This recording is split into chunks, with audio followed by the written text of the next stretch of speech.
Ce samedi 5 août, Hélène Carrère d'Ancos est décédée. L'historienne, célèbre pour avoir été la première femme à la tête de l'Académie française, depuis 1990, avait 94 ans.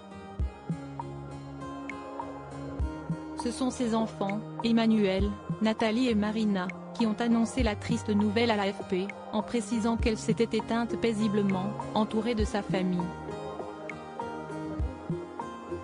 Pour rappel, sa fille cadette a fait carrière dans les médias, en devenant notamment l'acolyte de Michel Simès dans l'émission Le Magazine de la Santé sur France 5. La mère de Marina Carrère d'Ancos était une grande spécialiste de la Russie, dont elle parlait la langue depuis toute petite et ce, grâce aux origines de sa propre mère, Nathalie von Pelken.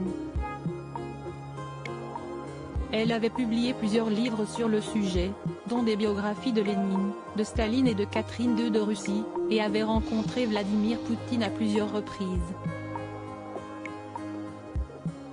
Au cours de sa vie, elle a publié une trentaine d'ouvrages, dont L'Empire éclaté, en 1978, qui a obtenu un grand succès. Depuis octobre 1999, elle avait été élue secrétaire perpétuelle. Elle utilisait elle-même la version non féminisée de cette fonction, de l'Académie française.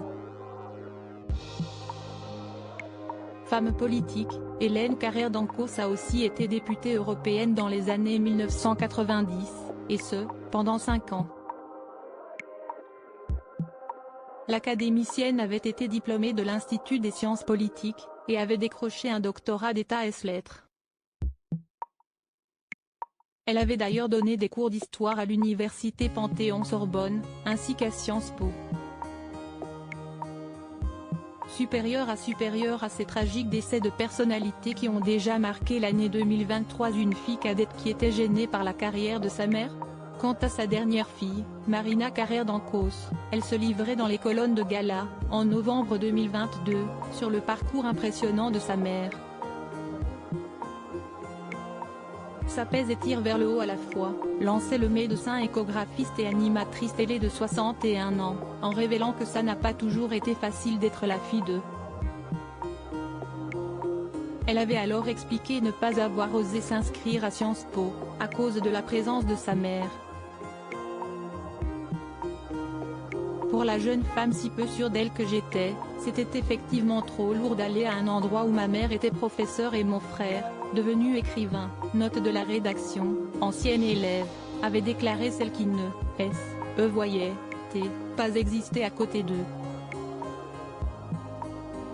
Par la suite, sa carrière dans l'audiovisuel a semblé quelque peu déplaire à Hélène Carrère d'Ancos, qui a effectivement eu du mal à considérer que c'était la façon la plus intellectuelle et brillante d'exercer son métier, celui de médecin, note de la rédaction.